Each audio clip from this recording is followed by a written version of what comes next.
Hey, what's going on, crew? Welcome to another edition of Clinic Growth Secrets. This is your boy, Jeff Van Kampen, the host of the Clinic Growth Secrets show. And today we are going to be interviewing a special guest with one of our premier partners here at Clinic Growth Accelerator. This gentleman has a long track record inside of chiropractic and also the software space. And so before we get into the intro, if you're new here, always a reminder to pay the fee. That means that if you do get some value, we're not going to ask you for a Venmo, for a check, or for any sort of cash, but we do ask that if you get some value from your show today, share it with somebody who would get some value, right? So we grow on word of mouth here. We believe in value exchange. So if we do a good job, we ask you to send the show over to a family, someone in your life that would get some value, just as you did today. And if we do a bad job too, don't share the show. That's how it works as well too. It's value exchange, right? So it goes both ways. And so today, we have the privilege to speak with Dr. Brian Capra, founder and president of Genesis Chiropractic Software. And if you're an avid listener of the show, you know that a while back we actually spoke with Dr. Brian Paris of Genesis. And today we get the president and the CEO, the visionary of the company, and we're hyped to have a deep conversation. Dr. Capra, thanks for being here today, my friend. Hey, man. Awesome. Super excited to be here. I'm looking forward to it, man. Anxiously awaiting this. You're going to be given lots of value as you always do. And what we're going to talk about today, guys, and really why we wanted to revisit our journey with Genesis here on the show is because these guys are the real deal, right? These guys have really revolutionized the chiropractic software industry. Doesn't matter if you're insurance based, doesn't matter if you're cash based, like these are the go-to guys. And if you know anything about our company, CGA, we try to only partner with the best of the best, which is why Dr. Capra is with here today. And so, man, you've had quite the journey. For those that don't know you, you're obviously in the software space now, but it didn't begin there, right? So, how does this journey? How do we get here today? What does this background happen for you? Yeah, it's serendipitous, but yeah, if you would have asked me when I was in chiropractic school or early in practice if I would be in the software business, I would have said you were crazy. There's no way I'm doing that. But I started, just to practice on my own up in Jersey, in Princeton, and I had, just like any other small practice, young in practice, didn't learn anything about business in school, and just just got out there and we're getting patients, and we're converting them, and oh my God, we have to actually collect money and keep our books, and pay bills, and so I was very, very lucky. I had a practice in a gym, in Gold's Gym. I don't know if you remember Gold's Gym. Yeah, so I had a practice in Gold's Gym in Princeton, New Jersey. A bookkeeper from the gym came into my office and said, "Hey, do you need help?" And I was literally like doing everything myself, like everything. I just started the practice and was cranking, right? And I was like, "Yes, please. I don't even have time to pay the bills, like, Right. I don't even have like books. What are you talking about? Yeah. QuickBooks? Yeah, right. Well, I'll never get to that." So just luckily, she set up my QuickBooks. She helped me hire somebody, and that was just the thing. And then she asked me, "Hey, how are you doing insurance billing?" And again, insurance to me was like the last thing I want to do. You have a lot of cash practices, right? And but a lot of people have insurance and they want to use it. So I was like, I hired a billing company to do my billing. But again, I have to manually fax stuff to them, and I don't know. I get checks sometimes, and sometimes they send me a report. Actually, every month they send me a report in a FedEx, and I'm like, there they are. And there was like a stack of FedEx envelopes on my desk, right? I'm like, they send me aging reports. I don't know what I'm looking at. I don't have time to look at it. And even if I did know, what does it tell me? What are they really doing for me? I either get the checks or I don't. And she said, well, I have a couple. She was also a bookkeeper for a couple other gentlemen.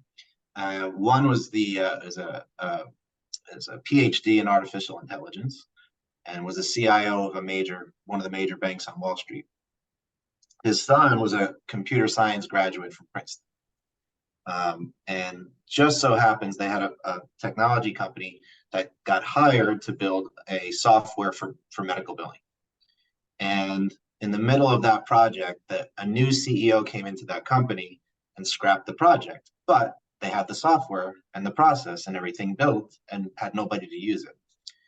So we met for lunch, And at the time, my plan was to franchise my practice and put a franchise of chiropractic in gyms, kind of model. And that's why I was going to the lunch. I was looking to raise capital. And they came to the lunch with the software, and they told me about it. I'm like, all right, well, I'm willing to try it. It can't be worse than what I have going on right now because I have no idea what's going on. So we did that. We implemented it. Now this was 2003-ish, and it was a cloud-based technology with artificial intelligence. And I implemented it, and my collections went up 40%. So I was like, all right. Just so happens I knew some people that I worked for right out of school as well that were very big practice management coaches type thing, big audiences. And the billing company I was using was like the main billing company they were promoting. So I said to these two gentlemen, I said, there's a big need for this. Like I was the guinea pig, but I'm like, there's a lot we can do with this. And once I understood how it worked, that was really the game changer for me. But I said, we need a partner and take this to chiropractic. And that's what we did. And at the time, we called it billing precision. Billing Because precision. that's all it was. Yeah, that's all it was. It was a billing service. It was a medical billing service. But what was really the game changer for me was how it worked. And I realized it leveraged artificial intelligence and automation to bring to the surface what we needed to do, or really the billing team needed to do, follow-up wise, to get me paid every penny I deserved. And I could log into the system and see my vital billing stats. And the number one stat was how many claims need to be followed up on, called today. And I could click that number and see the claims and see what they were doing on the claims. So, I mean, I don't want to drill into claims and see the conversations between billers and insurance companies, but I had that level of transparency and control, real control. But I understood that what it represented was a different way to manage business. Like to this day, we were talking a little bit before the interview, the company has obviously scaled, exponentially, right? Mm-hmm, mm-hmm. So, and we were just talking about how many people we have at Genesis. We have 250 people right now just calling on insurance claims, or posting or following up or whatever. But at any given moment, I can log in and see across all of our customers how many claims need to be finished before the end of today and drill down into that. So we look at, I realized that was real operational control over billing. Whether you're outsourcing it, you're keeping it in-house, you can keep more control and transparency than if you outsource it, than even if you have it in-house with other technology, because it's not giving you that leading KPI, that first number. A lot of people look at their KPIs, right? But their KPIs typically are considered lagging KPIs. Mm-hmm. It's like my collections, what is it? And that's a lagging KPI, right? My patient visit average, my this, my that, those are all lagging KPIs. It means it's already too late if it's not what you want it to be, right? Mm-hmm. Like what were you supposed to do, or what could you have done, or what should you do today to make sure that number is going to be getting better and better and better and optimized. And so that's what we figured out with billing. What I saw, though, at the time was how do we leverage that methodology to optimize the patient experience, retention, revenue, compliance, all these different things. And that's what we did. And that's how it started, and that's where we're still driving it. Still driving it home. That's so essentially it started off with, and by the way, I sometimes swear on this, and I'm going to swear here a little bit for the listeners that they know. So you basically had no clue how to bill, and you're like, shit, I got to figure this out because I got this stack of stuff over here that's not basically I deserve, but I haven't gotten yet. And so then this person comes around, and so it really represented a way for you, the docs, and even the docs that all the 1,000 people that use it today. It's like it gives them an ability to understand the leading KPIs that lead to the collections that they want to ultimately achieve. Yeah, and from that point, also I started to, learn and get myself educated on what is it that why is it that this whole business can even exist? Right. Why don't insurance companies just pay us, right? Yeah, for sure. So I learned a lot. I wrote a couple of ebooks. Well, it's actually a physical book, but nobody gets physical books anymore. They can just download it. Mm-hmm. But what the first one is, what insurance companies don't want you to know. And they're really, really, I promise you, probably 99.9% of the profession has no idea how rigged the game is or why it's rigged the way it is. So I share all the sneaky tactics. And then we talk about how to leverage artificial intelligence to regain control, level the playing field, get every penny you deserve.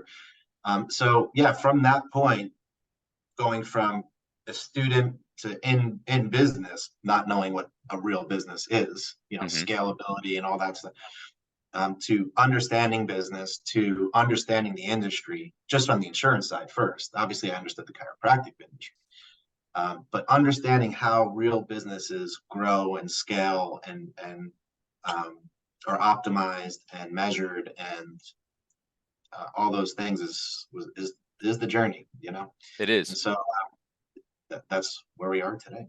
I love it. So you had basically gone into this, this meeting with this individual saying, hey, I'm hopefully going to raise some capital to franchise out. You end up getting into software, right? And you're like, okay, I'll give it a shot. It worked insanely well. Holy shit, there's an opportunity for all the people in chiropractic to leverage this.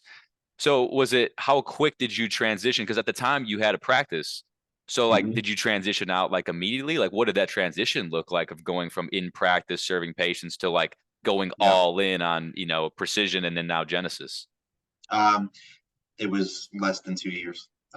Pretty quick. Because we formed the company, and it was easy for me because it was so much better than everything, and still is. If you're talking about billing flow, it's so much better than anything out there. Like, Mm-hmm.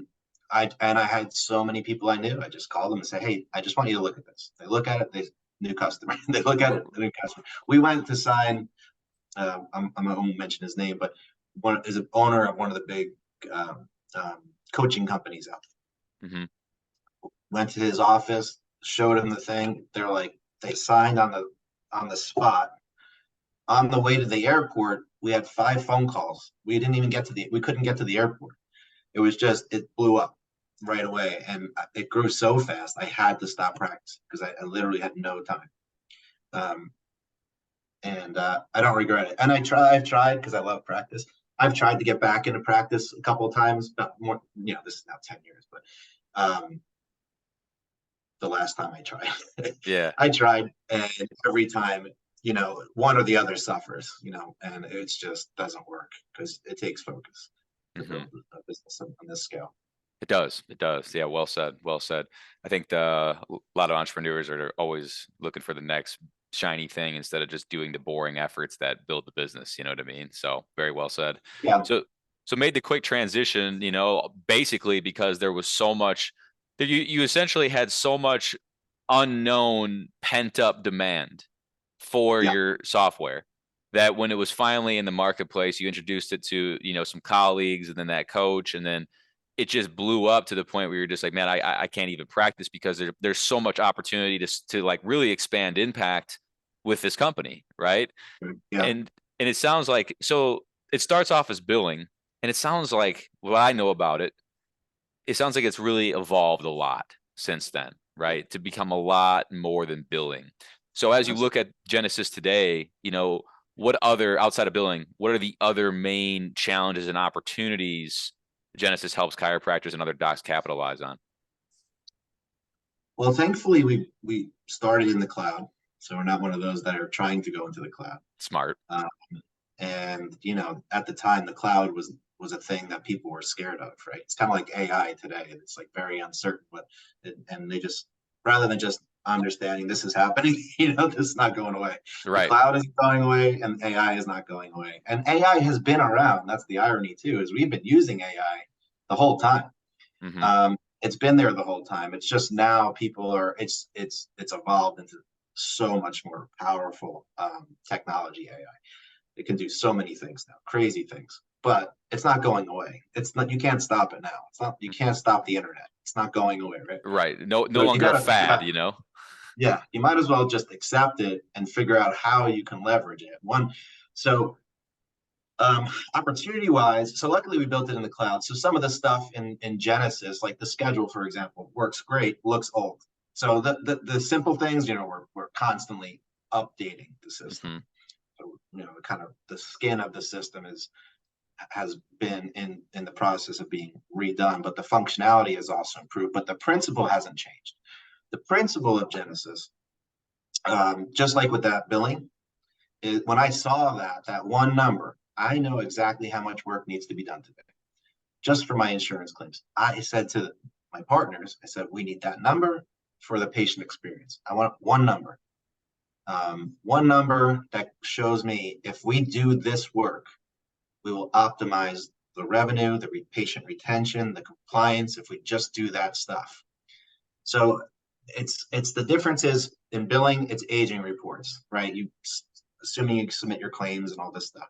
There's aging reports, and people have to go find and post the claims into the system. They have to post the claims, then they have to go find the claims that need follow-up manually.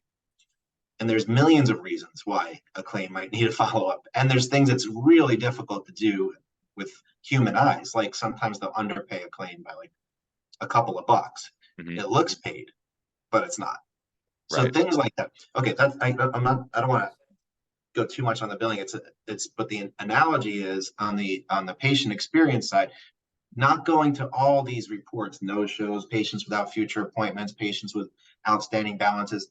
There's a million reports and things in those reports that are mission critical, that are critical patient experience items, that if you don't do them or correct them, you risk the patient experience, right? And obviously a patient that gets a great experience and they stay longer, they get better results, they refer others. It's the basics of business.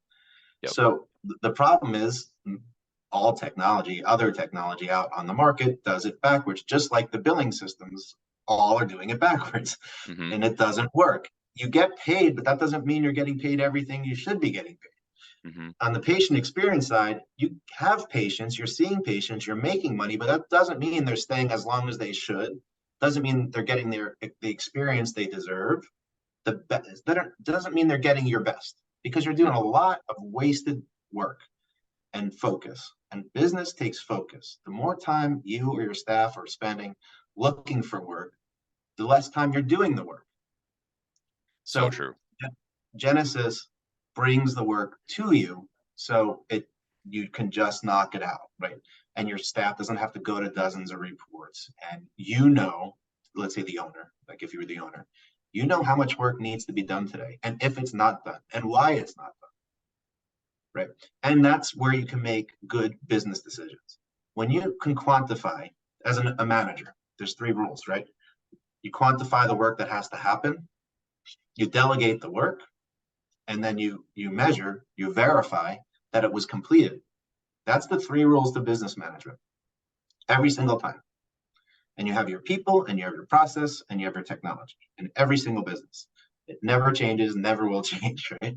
So how do you verify? All right, you have your work, you quantify it. How do you quantify it with reports? Just no shows.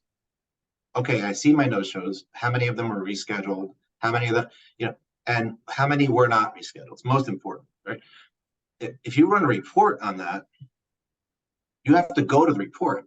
How many doctors, they ask for all these reports, and they never go to the report because they want the report because they know they should look at it, but they don't have time to look at it. Mm-hmm. You're busy seeing the patients you have until you're not. And then you say, what happened? And then you go to the no-show report and, oh, we didn't follow up on these, or re-exams that didn't happen, or all these things, right? And then you freak out and you start training on that, and those things get better and your practice grows back up until you're a victim of your own success and it crashes again because you can't do the work. You don't have time to go find the work, right? So what happens is, you got to quantify the work, you got to delegate the work, and then you have to verify it was completed. And if you don't have technology and you're not leveraging AI, the ability to do that is exponentially worse. You really, at best, you have time to look at one number and whether or not at the end of the day, was it completed or was it not? Yep. So if it's not completed, then what do? Well, it depends on why it's not completed, right? Mm-hmm. Sometimes it's one person. You're like, well, you have, let's say, 50 missed visits you didn't call. That's a lot of missed visits, but let's say that's the number. Well, and they say to you, well, I called 100 and there's only 50 left. So I did, oh, so you actually did a lot of work, but you don't have the capacity to do more work, to do all the work, right? So now you have a capacity issue. Or what if you say to them, well, why didn't you do the 50 recalls? And they say, well, it's my first day and I have no idea what to do about that. Oh, so you have a training issue, right? Yeah, right. Yep. Or what if they say, I hate calling patients? So you either got the wrong person or they're in the wrong seat, Right. right? So, but the thing is, you make that decision on the spot proactively, managing your business, not waiting for the problem to manifest into some big issue in your practice that you don't even know where it came from at that point, right? So it's just it pushes it change. It's a different methodology and how to leverage technology to be a better business manager. Mm-hmm. So you asked, like, where is it going? The principle's not changing, but as time's gone on, now we have more automation for like appointment reminders or online scheduling or patient apps or marketing things or obviously the inside the guts of the system though is going to tell you what work you got to do. And in that way it looks much nicer these days than it did 20 years ago, but Sure. Yeah. really at the essence, at the core, it's really not going to change, right? Because no other system does this. Well, and I love that too, because like a lot of times you need to innovate like a little bit year to year as technology changes, but you don't need to change the whole farm, Right. Because like it's back to the conversation before we hit record here is that like the best businesses are boring as shit. You know what I mean? So it's like what you're doing essentially, which is super cool.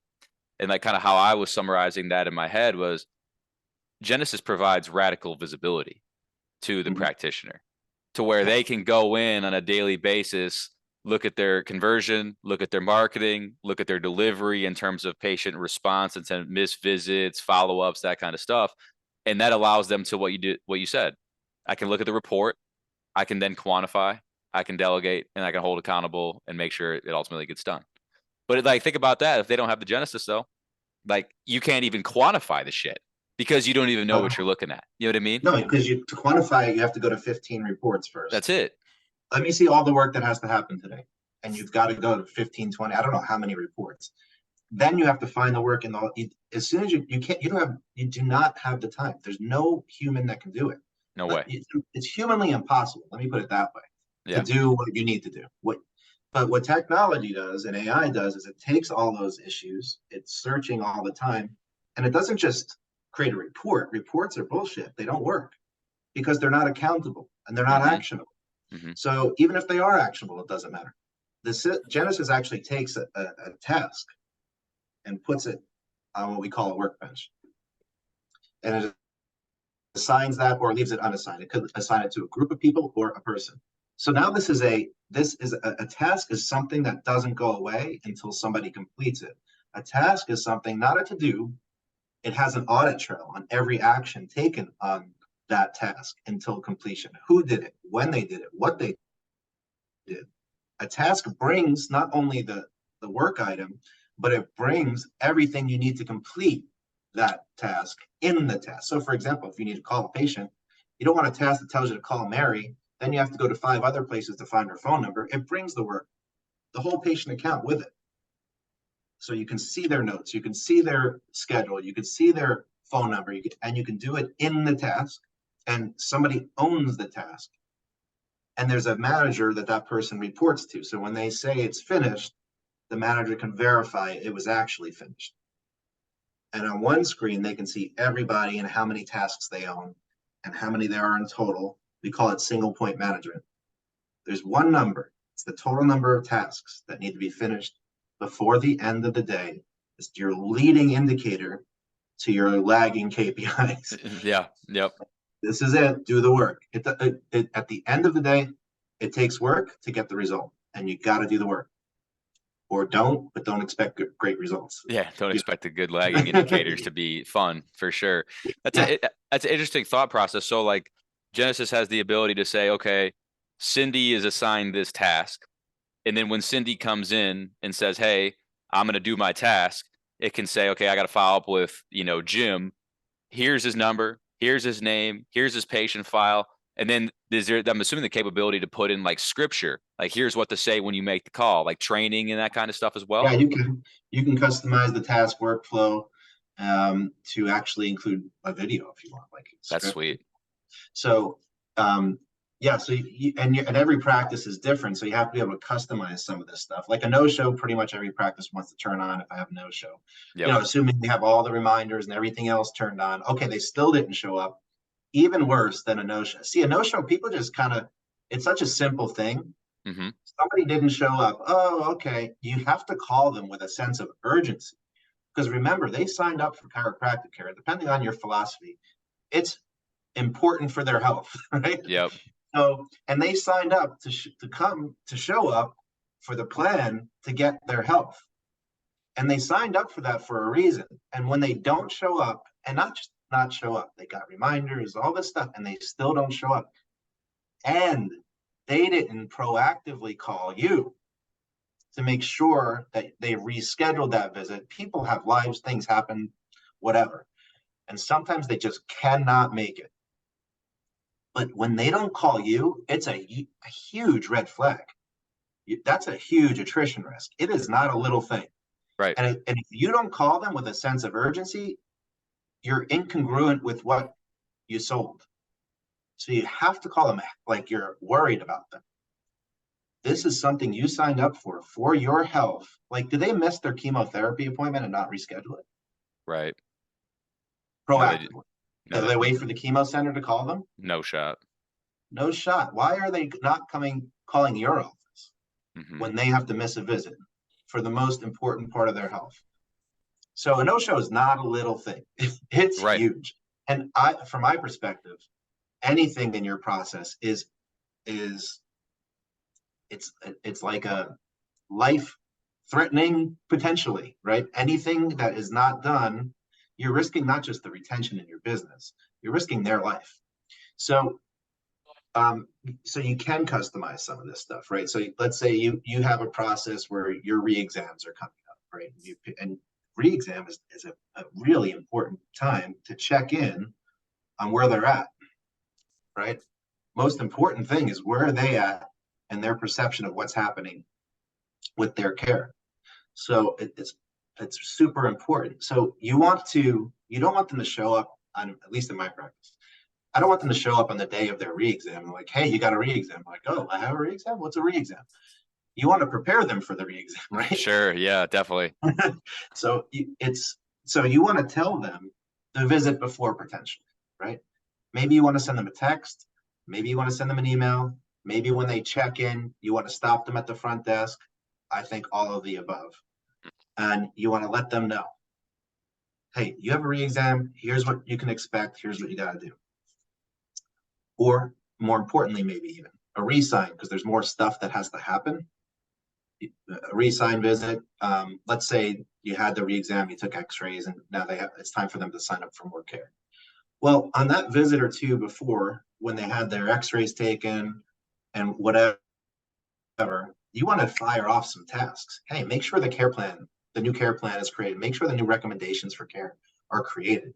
Because you know what happens in practices, and I'm sure this has happened in every single practice, and so it's not your fault, but it is your fault. Like, Yeah. the last thing you want is the patient coming in the day where they're supposed to sign and the chart's not, God forbid you have no software and you're actually looking for different pieces of paper and You're a care thumbing through plan. your paper fucking records behind you, Yeah. you're living in 1982, Or your staff walks in, your doc, I need the recommendations, they're here. Like, it just says It's a too lot late. about, yeah, it's too late. And where you're at in your head is the energy's no good, and something's The, not right if you the whole get to that point. the whole journey's But compromised, to yeah, a certain degree. but you can be much more proactive, right? Right. So if a bunch of tasks are fired off the day of, or even the visits before, Like it could be 3 visits before the re-sign date, or even the re-sign, because usually there's an exam, and then the following visit is the re-sign time where okay, we did the exam, now we have to put together your new recommendations and whatever, and that is usually done on the visit after. Sure. Not always, but you could get ready for that 2 visits before, if the system is telling you, hey, you just did your Jeff just came in 2 visits, he has his re-sign. How about you put together his new treatment plan, re-verify his insurance benefits, put together the financial, get ready for it now, so that Jeff, when he comes in, he knows what's going on, he knows why he's here, and he's prepared that he's coming in on these days for these things, and he knows exactly what to expect, and you're ready for it for them, and you give Jeff an amazing experience. That's what automation does for you. Yeah, 100%.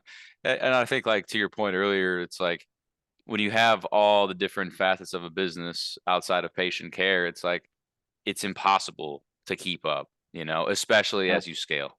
And it's like you've seen it in your business, we've seen it in our business. Is like I can't rely on memory, dude. When I first started the business, like I could do everything on memory because it wasn't very big, and then as soon as you start building like past any point of relevant scale, you're just like, dude, the systems have to keep us in check. Otherwise, it's just going to be told. And the thing is, at that point in time, if it's not the systems and not the tasks, like you don't even have a real business anyway. Because if you decided to exit at some point in time and it's all in your head and it's all personality driven and there's no, you know what I mean? Like it's all just going to leave with you, Yeah, absolutely. Yeah, it's not sellable, right?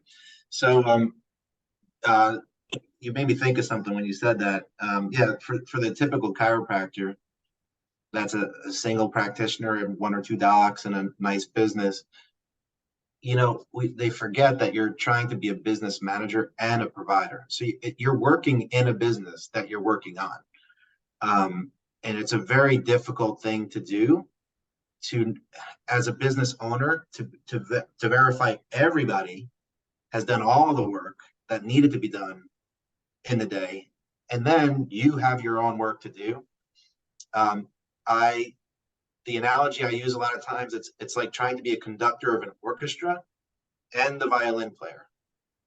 It's like, how could you possibly hear what's happening if you're playing the violin, right? It's really, really difficult. And how can you conduct with no violin player? You can't, right? right? So you Straight have to up. do, and but you do have to do those things. And the way I think about Genesis is it allows you to step off the violin for a second and look with one number, for example. Is everything done? Yeah, that's really all you have time for. You Right. got to deliver your care. You got your own work to do. You got your notes. You got all this stuff. Mm-hmm. But how are you able to be a good? Everybody's a good businessman. Everybody's working hard. I know that. But how can you be better? Yeah. And really, what I mean better is how can you deliver a better experience for your patients? At the end of the day, that's really what it comes down to. You will make more money. You'll be more efficient. You'll have way more peace because you're not always worried about what you're missing. But really, it's about patients. Yeah, absolutely. And then I heard something recently is like, kind of like that concept of like the cliche of work hard and smart. It's like you have to work hard to get smart, and then you got to balance the work hard and smart. So it's like as you start to scale, it's like if you were doing, let's say, if you're a practice owner listening, you're doing 50,000 a month and you want to get to 100K, like without the stuff that Dr. Capra is talking about today, like the question you have to ask yourself is like, if I don't have this stuff, the only way for me to scale to double my business is for me to double my personal output, to double my hours, to double my energy, which means if you got a family and, a wife at home or significant other, like there's going to be sacrifices there. And so it's always the question of like, how do we build a business that supports the lifestyle, but not actually like destroy our whole life in the process of doing that too, Yeah, So you don't want to cannibalize your own happiness. yeah, well said. So as I feel like you and I are obviously such that we could go insanely deep. I wanted to pick your brain a little bit though, because I think the listeners will get some value. You've been running what year, by the way, just for sake of reference, what year was Genesis founded for you? 2004. 2004. So It started a little bit before that, but yeah, it's 2004. Okay, so 2004 started a little bit before, and things have changed. You have, a pretty good sized team internally, and then you mentioned the, over 200, 250 people that work, in the building department as well. So I guess for you, like, what does a day in the life look like? Where's your attention? What's important to you on a day-to-day basis to manage the company? Well, right now, mostly my focus is, as far as what work I do sort of in the business, is managing the growth of the company. So that would be marketing and sales. But we I don't know if you ever heard the methodology of management called traction. I have not read that book, but I heard it's like similar to the E-Myth, but maybe even a little bit better. So it's like a best practices of E-Myth, Good to Great, a whole bunch of those books that you Yep. probably have read. Yep. It's really great because it pulls all of that together Okay. and puts it into a systematic way of implementing it and using it as a management system methodology. So when we implemented that 4 years ago, maybe 5 years ago. And so at this point, I mean, a day in the life is, just looking at the different departments, going to certain meetings, seeing what the issues are that are on the table, helping them solve those issues. Um, but, if you're building a business, it's a great book. You should read it if you're in practice or you're for yourself, if you're building any business, because you really have to treat your business like it's its own person. Like you really have to build a business to be sold. If Even if you don't want to sell it, it's really the healthiest business if you build it in that way, Build right? to So sell and hold. That's what we always say. Build to sell yeah, and hold if you so choose. absolutely. So you need systems in place to do that, and processes to do that. So what's nice for me is we've done that work and we've implemented that work. Mhm. So I can go to a sales meeting and check in, or I can go to a marketing meeting and check in, and we have quarterly meetings. I can just go to those.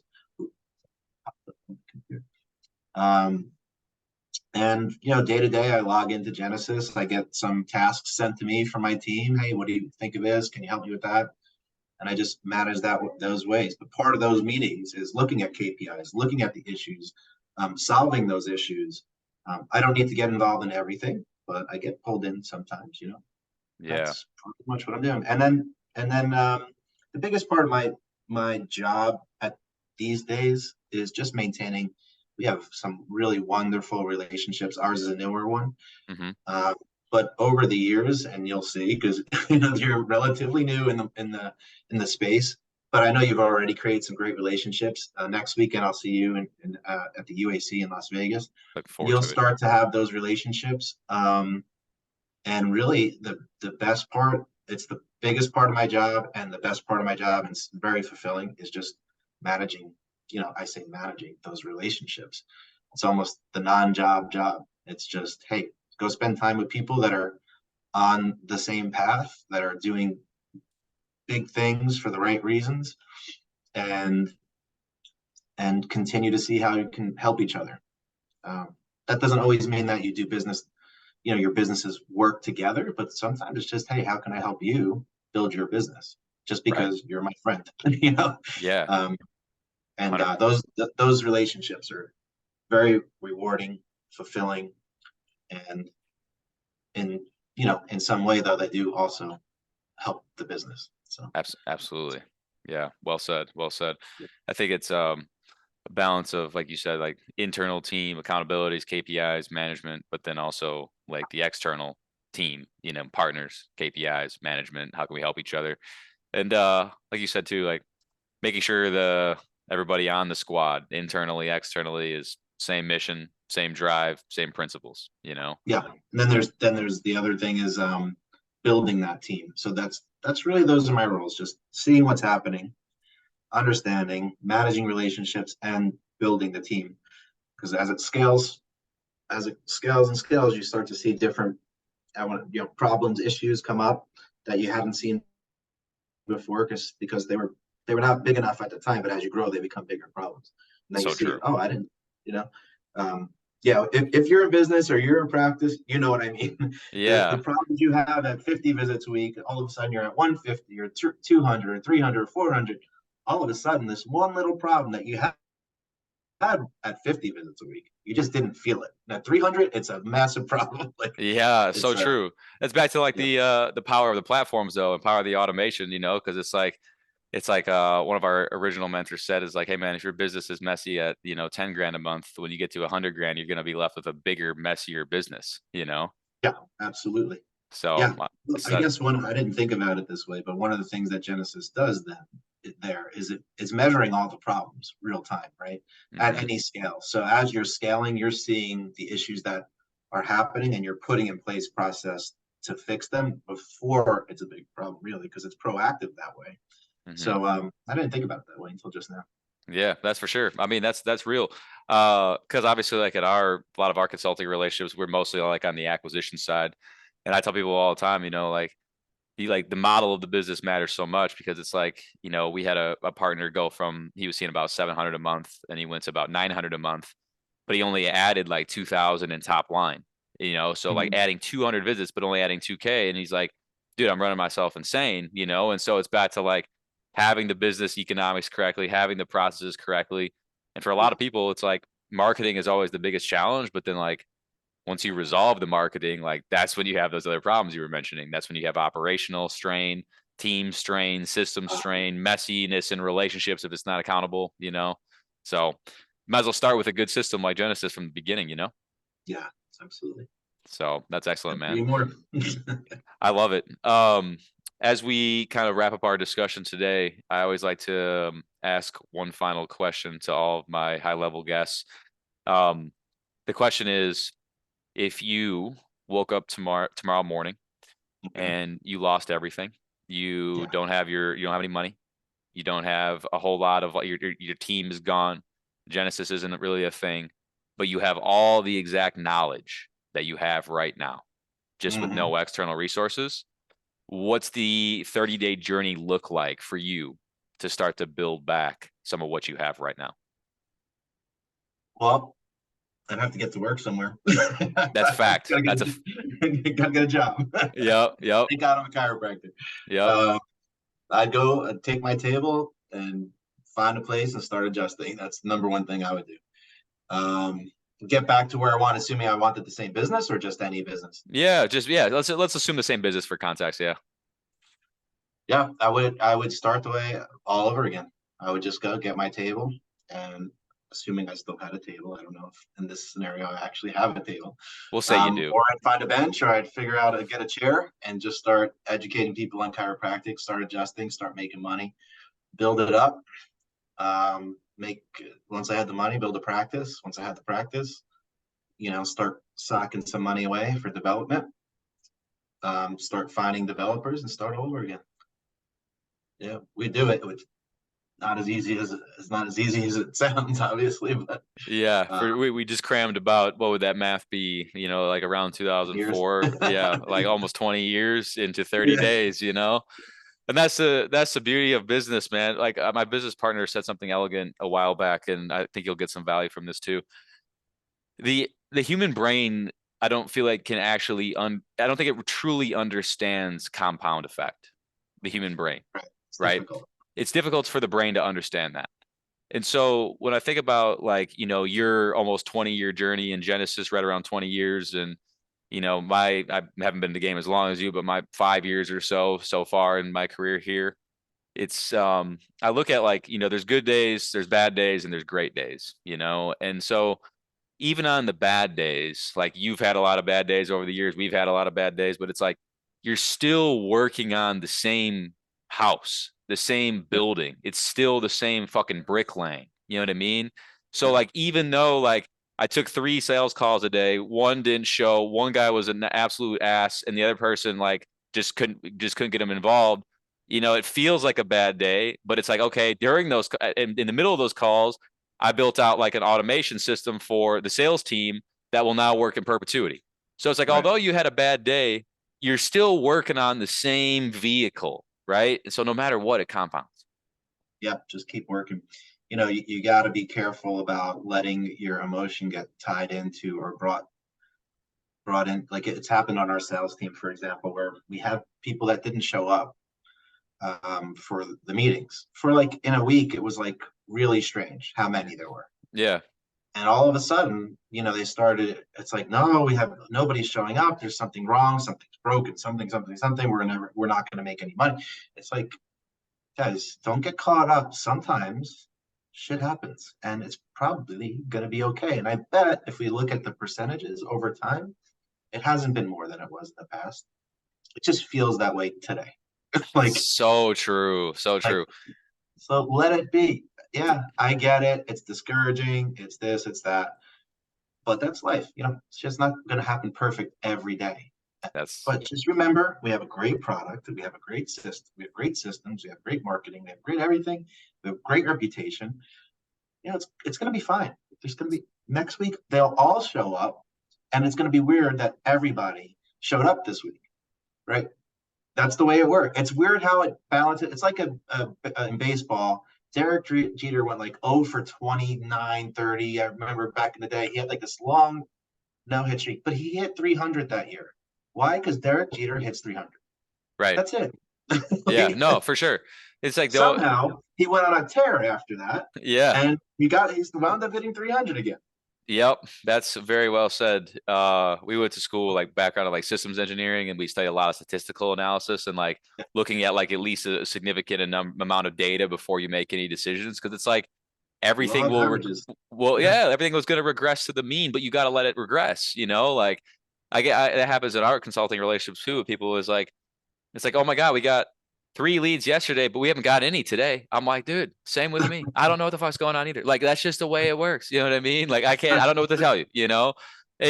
it's like, especially when it comes to like marketing and keeping sales teams motivated, it's like we cannot be making any sort of business process decision changes on one event in time. No shot. No way. That's a big mistake people do all I've the time. made that We need to mistake. change everything. No, we don't. Hold on. First of all, let's measure what happened here. Yeah.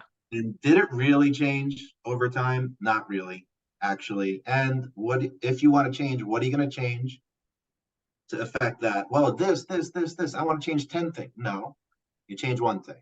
Right. What's the one thing you want to change to affect that number? And then see if it changes that number over time with enough data. Because you change 10 things and that thing goes up, gets better or worse. You How don't do you even know know what which to one? measure. Yeah, how do you know which one made it better or worse? I You just know, dude. changed 10 things. That's the It's very, principle. Yeah. I mean, that's the principle of it. Like one bad day is like, oh man, we got to change our whole script. We got to change how we talk on the phone. We got to change the sales process. We got to change our marketing. That needs work too. But then all of a yeah. sudden you're just like, you lose the compound effect of what we were talking about though, because you're constantly just changing the whole vehicle when really Mm-hmm. you just needed to put a little bit of air in the damn tire. You know what I mean? Relax. Just chill. Well said, dude. Well said. Um, if people are listening, I know they got some value. Where can they connect with you? Where's the best place to learn more about you personally and about Genesis? Well, you can email me anytime. It's Dr. Brian, DRBRIAN, at GenesisChiropracticSoftware.com. If you want to read those ebooks, there's two of them. The first one is What Insurance Companies Don't Want You to Know. Sneaky little tactics they use to keep your money and actually use it to audit you and other chiropractors. Um, there's also a second book. Part 2 of that is How to Leverage AI to beat insurance companies at their own game. And really, at the end of that book, I begin. There's a third one coming, so you'll get that when that comes out. And it's really talking about all this. What I educate on insurance billing is really the same. Really, the bigger picture is the patient experience and how you can leverage AI to automate and optimize the patient experience. But if you want any of those, just go to GenesisChiropracticSoftware.com/ebook.